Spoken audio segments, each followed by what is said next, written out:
This is the Star News Brief. I'm Joeli Regi. President Uhuru Kenyatta is keen on having opposition leaders craft a 2022 strategy that will see them field a joint presidential candidate against his deputy William Ruto.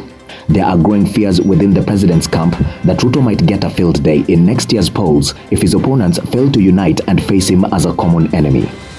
Uhuru's lieutenants are now pushing for a single formidable alliance and are seeking to get the nod of other NASA affiliates other than Raila Odinga's ODM. Get a copy of The Star by subscribing to our e-paper for only 10 shillings by dialing star 550 star 3 hash.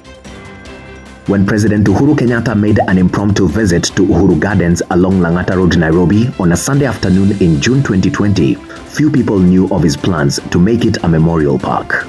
Since then, he has visited more than 10 times, making workers jittery.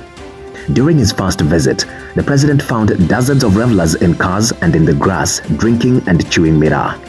A witness said a guard even asked the president for a tip to let him in without knowing who he was. The president readily handed the guard some cash, then he was shown where to park. Deputy President William Ruto, ODM leader Raila Odinga and his ANC counterpart Musalia Mudavadi are setting the stage for a gruesome campaign ahead of the 2022 general election. In your copy of the Siasa Pullout this weekend, read how the three, who are seen as leading contenders for the presidency, have already hit the ground running, consolidating support across the country some 13 months to the polls. Raila, barely a fortnight ago, signaled the coming of a political tsunami ahead of the general election.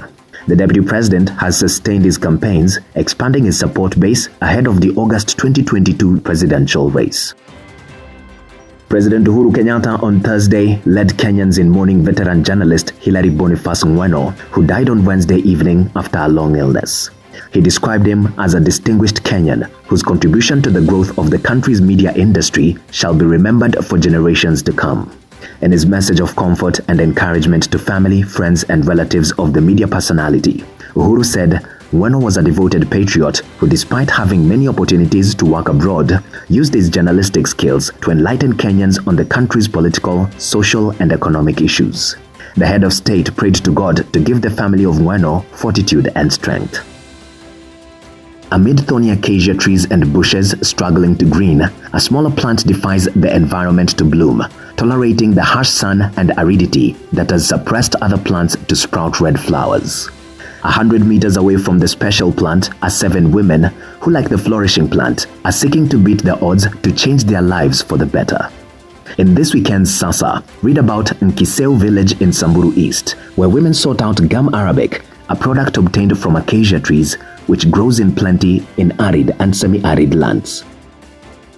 Get a copy of The Star by subscribing to our e-paper for only 10 shillings by dialing star 550 star 3 hash.